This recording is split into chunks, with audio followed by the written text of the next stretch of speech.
Hello there. Thanks for joining me. I am Dr. Jen, and I'm so pleased that you've joined me for today's show. I love recording these summary episodes because it means that I've achieved what I've wanted to do.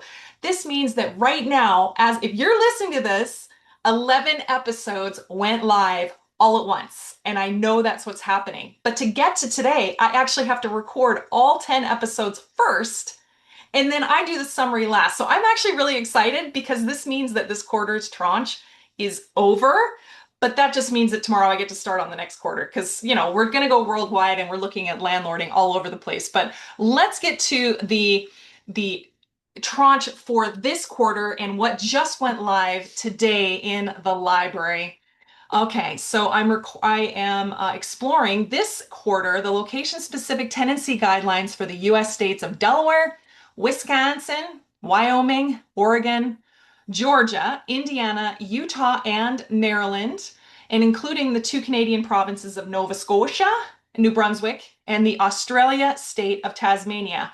Super unique. Make sure you're listening to that one. That one was super cool. I love Australia. I think they're cool. Anyway, but this episode isn't the actual episode. Today's episode is just the summary of what is live for you in the library right now. So for all of the different locations I just mentioned, there's a dedicated podcast somewhere between 45 minutes and an hour per episode. It takes me a long time to do this, but I love doing it because these typically don't go stale. This is all designed to help you. Okay. You can find them on the platform you're listening to now or on the mylifeasalandlord.com website. Just go to episodes and search for any of them in the library of over 200 episodes.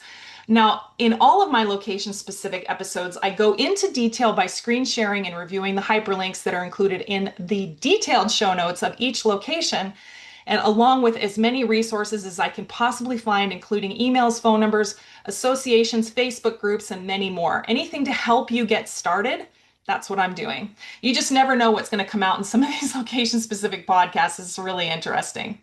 Let's see. No place is the same as any other. They're all different. And then in 5 minutes, they're going to change again. So make sure you're checking this out. I also learned about so many resources about how to help landlords just like you and me in these locations and beyond. Plus, we do a lot of traveling and I try to record as we travel. I can't wait to share them with you through this amazing podcast and YouTube channel. In fact, the best way to look at these location-specific podcasts is at My Life as a Landlord on YouTube because you're going to see me screen share the resources in the hyperlinks. That's the best one. And by the end of 2026, the library will include all of the US, all of Canada, all of Australia, and we will be into Europe. Yes, very cool stuff. So regarding the areas I noted for this quarter, location-specific podcasts just went live, including all of those locations in the US, Canada, and Australia. So let's talk about the 4 things that are the pillars of each podcast. Each location-specific podcast is set up in the same way, answering the same 4 questions. What are the basics of tenancy law in that location? What are the nuances of that location? What about guidance of abandoned items left behind by a tenant and where to get help? And that's really what I'm trying to do, is trying to set you up for success by at least giving you a place that you can find where to call, who to email, where to chat, anything, where to go to a meetup, something that you can get help for your landlord journey. Okay, so here's a snip of what you can expect from these location-specific podcasts for this quarter. Okay, New Brunswick. The lease is 12 pages long and has an optional area for the tenant emergency contact information, which, as you know, I am a big fan of. They also have a great roommate agreement that includes splitting costs and chores and how to share common areas such as music and that kind of standards, which is good. A security deposit in New Brunswick cannot be more than 1 month's rent amount and is kept within Service New Brunswick, and rents cannot be increased more than 3% in any 12 months, and 6-month notice of rent increase is required. Wow. All right, next, Delaware. Assurance money, in quotes, is prohibited, which is additional fees for the unit, essentially viewed as a bribe. Other places it's called key money. Yeah, that's a no-no in Delaware. Can't do it. If your tenant has a criminal conviction of certain kinds of misdemeanors or felonies during their tenancy, you may be able to end the tenancy immediately in Delaware. Your tenant may also be able to end their lease early if their employment requires them to start working 30 miles or more away from their home. In Delaware, landlords are not allowed to require tenants with cats to declaw the cat prior to tenancy. They cannot require that. I've never seen that one before. No declawing.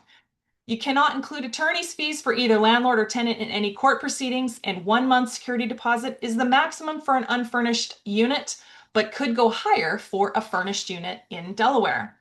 Wisconsin, email for service is permitted. Make sure you've got the right email and that you're checking your junk file. Abandoned items left behind by a tenant are deemed immediately abandoned, and a landlord can immediately dispose of these items with the exception of medical prescriptions or rented items must be held for 7 days. Water heater maximum settings is 125 degrees Fahrenheit for scalding limits. In the event of a tenant death, the landlord may not seek out rent payments from the tenant's family, and the lease automatically terminates 60 days after the death or at the end of a tenancy term, whichever is faster. In Wisconsin, proper notice of entry is 12 hours in advance, and it must be during reasonable hours. A security deposit amount for an unfurnished unit is limited to 1 month's rent amount, but for a furnished unit, the limit is 2 months' rent. There is no rent control, no limit on how much or how often rent can be increased, with proper notice, of course. There is also no grace period for late rent in Wisconsin. Wyoming. Wyoming has very little guidance on tenancy laws. Nothing about late fees, rent increases, proper notice to enter a unit. There is an interesting wrinkle in Wyoming, though, about deposits. There are 2 deposits noted: utility deposits and security deposits. A utility deposit ensures that all utilities are paid by the tenant and can be refunded at the tenancy once the tenant proves to the landlord that the utility balances are 0. The security deposit can be returned to the tenant within 30 days of termination or within 15 days of providing a new mailing address, whichever is later. And if the landlord does not intend to deduct anything from said deposit, if a deduction is intended, then the landlord has 60 days to provide an itemized list of deductions and return the remainder to the tenant. There is no standard lease form for Wyoming, so I highly suggest you either join an association or to refer to an attorney to have a lease agreement drawn up in template for your rentals in Wyoming. Oregon. Oregon has some interesting items in its tenancy laws. Abusive access is defined, as is landlord retaliation. Rent increases can be at most once per year after the first year of tenancy, but the amount of the increase can be 10% or 7% above the consumer price index as a part of the greater calculation. So for example, for 2026, Oregon's rent increase is 9.5% with 90 days notice for tenants that are not week to week. So if your rental is currently $1,000 and you give proper notice, 9.5% increase, meaning your new rent amount is going to be $1,095. That's a jump. Wow. Landlords must register in Oregon as landlords, which I'm not sure why, but that's a requirement. Landlords can also charge tenants a fee, including late rent fee, NSF insufficient fund fees, smoke alarm replacement fee, pet assessment fee, early lease termination fee, among others. Georgia, occupancy limits for rentals are defined by local ordinance, but reasonable limits are 2 people per bedroom. Several Georgia landlord rules changed based on how many rental units are owned by the landlord's spouse, and or children. For example, if you collectively own 10 units owned by the landlord's spouse, and or children, if that group collectively owns 10 units or more, the security deposits for those rental units must be kept in either a separate escrow account or you must post a bond in that amount with a superior court clerk. Further, if collectively 10 units owned or property manager hired, then a condition inspection is at move-in must be done with the tenant in person, which I think is probably standard practice. Incidentally, if a landlord owns less than 10 units, they still have to provide an itemized list of existing damage to the tenant, which then the tenant confirms. So it may be just easier to do the walkthrough regardless of the number of units that you own. Yeah. Nova Scotia, no application fees for landlords charging tenants in Nova Scotia, and tenants who are in charge of keeping the unit heated must maintain the temperature between 20 and 22 degrees Celsius. Nova Scotia has a robust set of pre-made forms if a tenant abandons personal property in one of your units. Forms A and B help you inventory the forms left behind. the items left behind and then directs you on how to apply to sell the items over $500 held in storage after 30 days. Tenant insurance is mentioned but not mandatory in Nova Scotia. Proper notice for a rent increase for a month-to-month or year-to-year tenant is 4 months in advance. Rent increases are limited to 5% per year in Nova Scotia for both 2026 until December 31, 2027. The lease document in Nova Scotia is also very helpful, and that is Form P as in Papa. All right, let's shift to Indiana. Indiana is very interesting with no statutory maximum of security deposit or pet deposits. In fact, a landlord in Indiana can charge a security deposit, pet deposit, first month's rent, last month's rent, all in the same breath during lease signing. Some of this may be deemed unaffordable or considered unreasonable, but you can legally do it in Indiana. An interesting tidbit, Indiana does not mandate landlords separate rent funds from security deposits. They can be in the same bank account. Now, that's not advisable. That's not best practice, but it is Indiana. It is legal in Indiana to commingle all the funds. Acceleration clauses are in effect in Indiana, meaning if a tenant terminates a fixed lease early, the remainder of the rent on that lease is due before they leave, actually. Monthly, I think that's the correct, but it's due.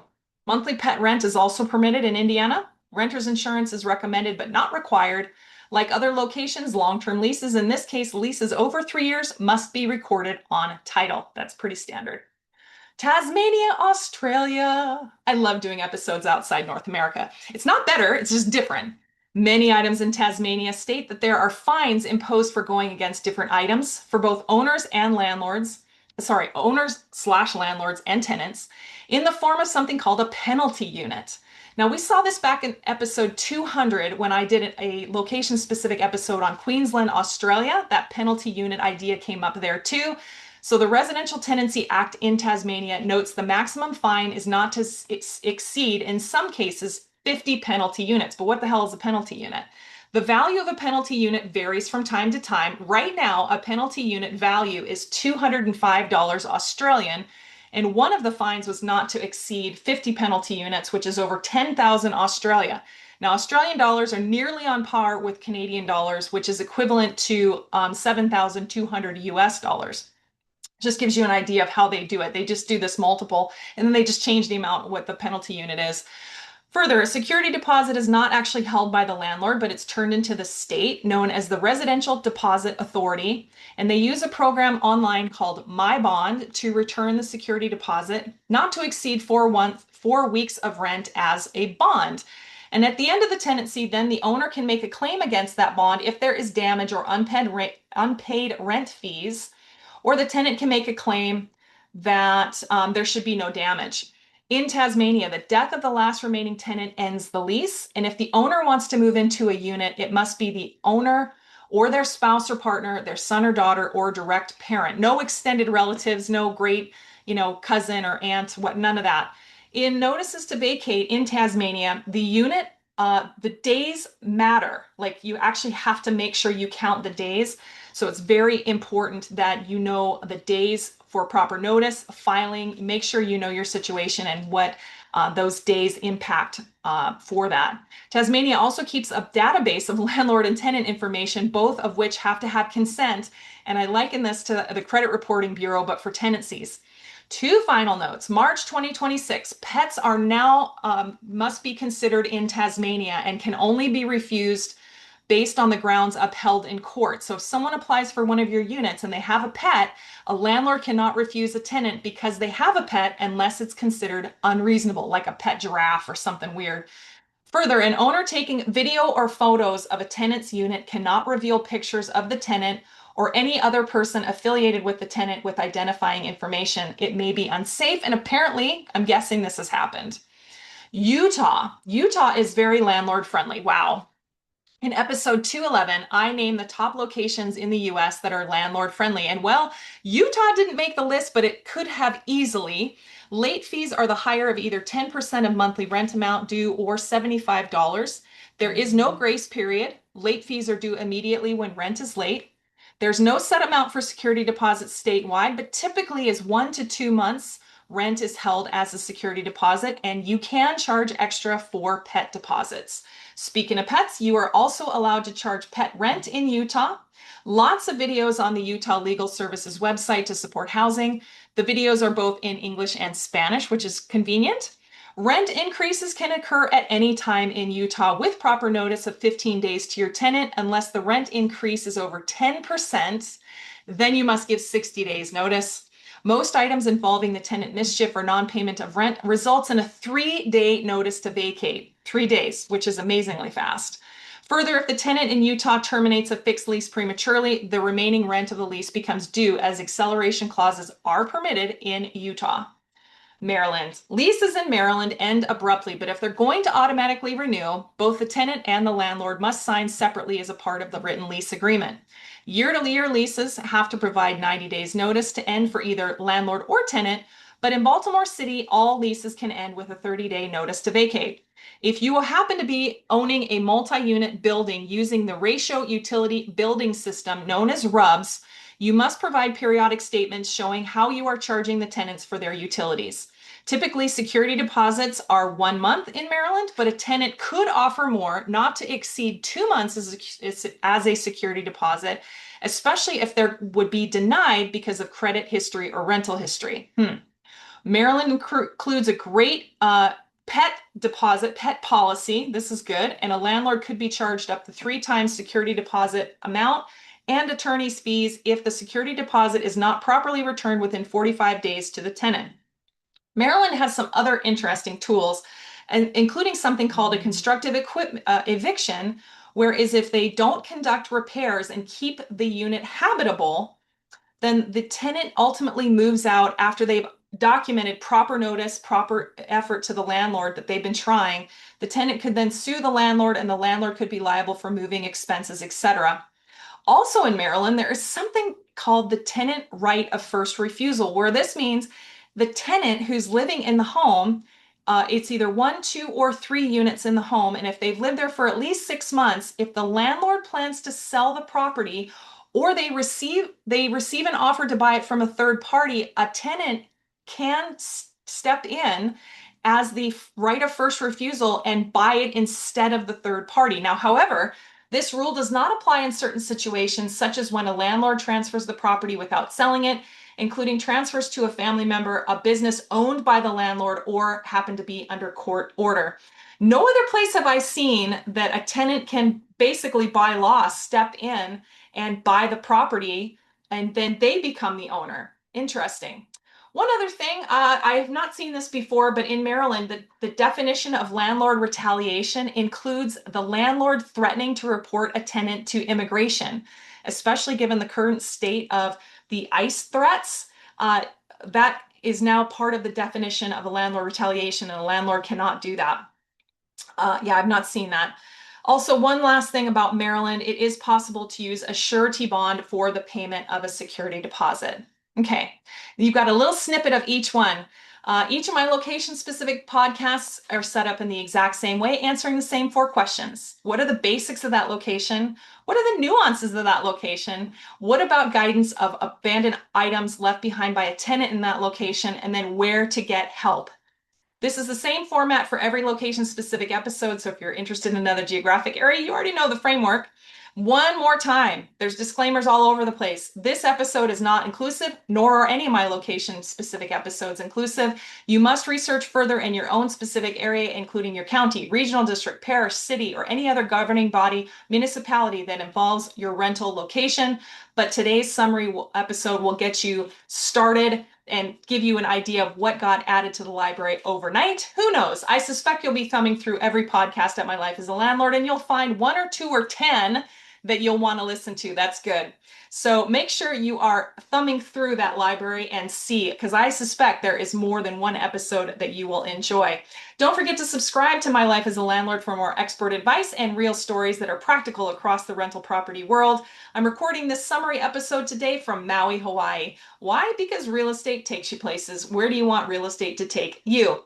Join me in the next location-specific episode, starting it off live right now in the library, episode 215 about the Canadian province of New Brunswick. I'll see you there.